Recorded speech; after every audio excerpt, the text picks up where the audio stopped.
We begin with a murder investigation that has stunned the entertainment world. Phil Hartman, who gained fame on Saturday Night Live, was found shot dead in his home, apparently killed by his wife, who then committed suicide. So Phil Hartman's death, the comedic actor, was murdered by his wife in a murder-suicide. Tragic. Right. Tell me about, you worked, that was one that you were a part of. Mrs. Hartman had a blood alcohol level of 0.12 and also showed evidence of cocaine usage. The gunshot wounds in Mr. Hartman were 2 to the head, 1 to the upper body, mid-torso area. Investigator Dan Aiken from our office was assigned primary, and we went out to the location, and LAPD wouldn't let us in to the building. Now, the way I read the law, the only one who has a legal right to be there is the coroner. So, so anyway, it was a bit of frustration on our part. Why weren't they letting you in? Because they're doing their investigation, and I certainly understand that. But there's nothing that I'm going to do that's going to interfere with their investigation. Right. And we're not going to move the body. We're not going to do anything until they're ready for that to happen. Because we understand about the need to have time to process the scene. But what tore it for me is we're sitting out in the car on the curb, waiting for the go signal, and like 3 or 4 LAPD bike officers show up, take their bikes into the yard, leaning up against the thing, and they on into the house. And it's like, what does a bike officer have to do with Right. this death? Right. So that's when we said, okay, this is not going to happen. And so we had long conversations with both LAPD and LA Sheriff that, we need to do better here, guys, because you can't do this. And so I'm in the room. Dan Aiken's doing the scene investigation or whatever, doing his thing, and I'm watching the activity going on, and everybody's into everything. They're opening drawers and they're opening cabinets and they're rummaging through, and it's like, wait a minute, if there's a bottle of anything in the place that's a prescription, that's ours. That belongs to the coroner, and so I watched a detective take a bottle of medication and then palm it into his jacket pocket. And I thought, okay, time out. So I went over to Dan and I said, if there was medication here, you'd want that, wouldn't you? And he goes, well, hell yeah. And I said, you need to go talk to that detective. And he got it back. And detective Wow. didn't put up a fight or whatever. But, Bryn Hartman had been taking a Zoloft. That was the wife. Yeah, it was the wife.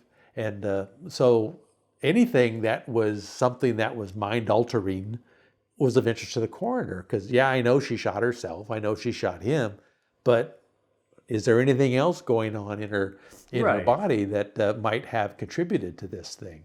And I think ultimately that's what they found out. Because I think she shot him and then she left and then came back. I think cocaine was involved. I believe she left, and she had a male friend that I think she either went to his place and then came back, or called him and he came over. It was something like that.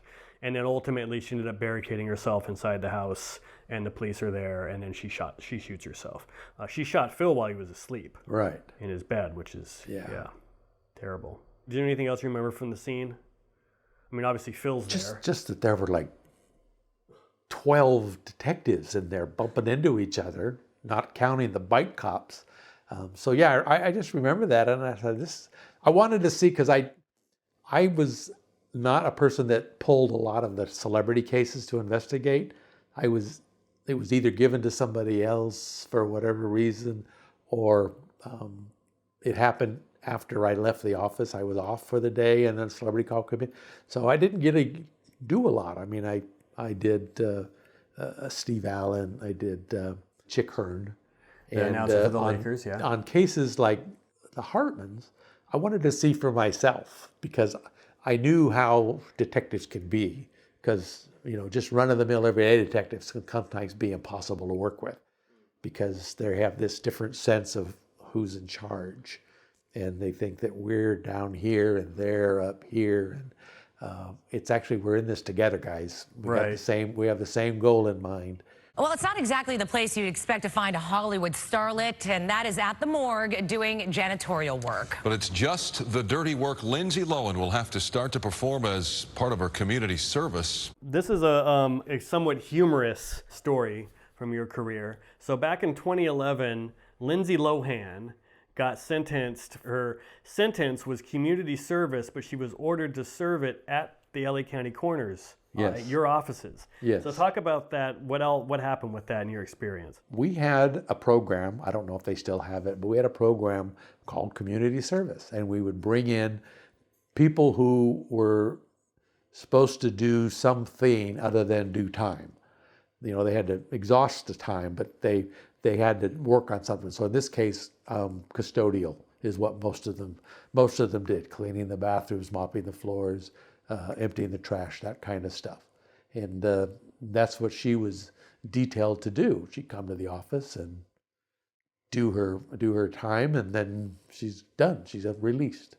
But apparently she had a little bit of trouble with telling time.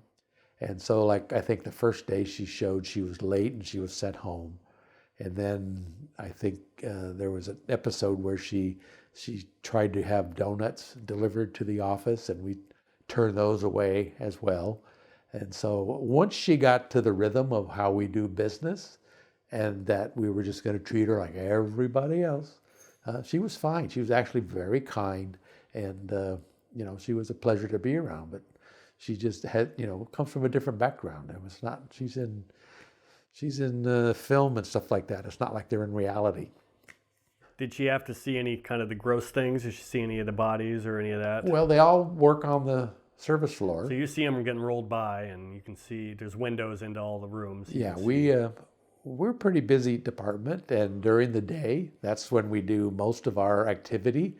So we just do what we do, and if, you know, there's a body in the hallway being processed, if there's a body rolling from the crypt to the autopsy suite or whatever, that's what it is. We don't sugarcoat anything, and we tell everybody that this is what's going to go on there. If you have a problem, let us know. But we find that, I always found that when you take somebody into that environment, into the crypts, into the autopsy room, if you explain to them what's going on, what's happening and stuff like that, they seem to be able to reconcile it in their head, and it doesn't become gross, I'm going to barf anymore. It's like, this is fascinating. I've never seen anything like this before. And that was what I was hoping I would get the response from them.